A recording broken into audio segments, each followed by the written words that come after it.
Sindhu Bhairavi next week நியூட்டமும் சிந்துவை ரொம்ப torture பண்ணிட்டு இருக்காங்க. அந்த இன்ஸ்பெக்டர் இருந்துட்டு சிந்துவை போட்டு அடி அடி நடிச்சிட்டு இருக்காங்க. இதுக்கு மேலேயும் நாங்கள் எப்படி விசாரிக்கிறதுன்னு தெரியல. அவ்வளோ நாங்கள் பொறுமையாக கேட்டு பார்த்தோம், எல்லாம் கேட்டு பார்த்தோம். ஆனால் நீ அப்பயுமே நீ இந்த மாதிரி தான் பண்ணுவேன்னு சொன்னால் உன்னை நாங்கள் என்ன பண்ணுறதுன்றாங்க. என்னை விட்டுடுங்க, நான் சொல்கிறத உண்மை. சிவா தான் என்னை காதலிச்சாரு. யார் சிவா காதலிச்சாங்கன்றாங்க. ஸ்னேகா இருந்துட்டு மேடம் இவளை சும்மா விடாதுங்க, இப்படி தான் எல்லாருக்கிட்டையும் பொய்ய சொல்லி ஏமாத்திட்டு இருக்கா, இவளுக்கு ஒரு சரியான பாடத்தை கற்றுக் கொடுங்கன்றாங்க. அப்புறமா அந்த இன்ஸ்பெக்டர் பார்த்தீங்கன்னா சிந்துவை போட்டு அடி அடி நடிச்சிட்டு இருக்காங்க. அவங்க அந்த கட்டியால் போட்டு அடிப்பாங்க. சிந்து அதனால கஷ்டப்படுறாங்க.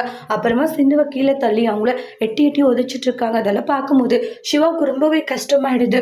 இவ உண்மையை ஒத்துருந்தா இவ்வளோ பிரச்சனை வந்திருக்குமா, சே இவ இப்படி அடி வாங்குறாளே அப்படின்னு சொல்லிட்டு சிவா அந்த பக்கம் முகத்தை திருப்பிக்கிறாங்க. இந்த இடத்துல சிந்து அடிக்கிறத பார்த்து சிவாவுக்கு ரொம்ப கஷ்டமாயிடுது. இவ்வளோ அடிக்கிறல்ல, இப்பயாச்சும் உண்மையை சொல்லுன்றாங்க. நீங்கள் என்னதான் அடித்தாலையும் எனக்கு கொண்டு போட்டாலையும் நான் சொல்கிறது தான் உண்மை. சிவா தான் என்னை காதலிச்சாரு, அவர் தான் என்ன வலுக்கட்டாயமாக கூட்டிகிட்டு போய் தாலியும் கட்டினாரு அப்படின்ட்டு சிந்து சொல்கிறாங்க. நீ திருந்த மாட்டல அப்படின்ட்டுலாம் சொல்லிட்டு பயங்கர கோவத்தில் இருந்துட்டு இருக்காங்க. இந்த இன்ஸ்பெக்டர் சிவா பார்க்க முடியாது, ஓரமாக போய் நின்றுக்கிறாங்க. சிவா என்னாச்சு, அவள் அப்பா கூட பாரு ஸ்னேகா உண்மையை ஒத்துக்க மாட்டேன்னு சொல்கிறா. சிவா அவள் கம்மியானவல்ல, நம்ம நினைக்கிற மாதிரி ஆளும் இல்லாவ, நீ கவலைப்படாத, அடிக்கிற அடியில் கண்டிப்பாக உண்மையை சொல்லுவான்றாங்க. அந்த அளவுக்கு சிந்துவை போட்டு அடிக்கிறாங்க. பாவம் ரொம்பவே கஷ்டப்பட்டுட்டு இருக்காங்க. அடுத்து நீ நடக்க போகுதுன்னு வெயிட் பண்ணி பார்க்கலாம். தேங்க்யூ.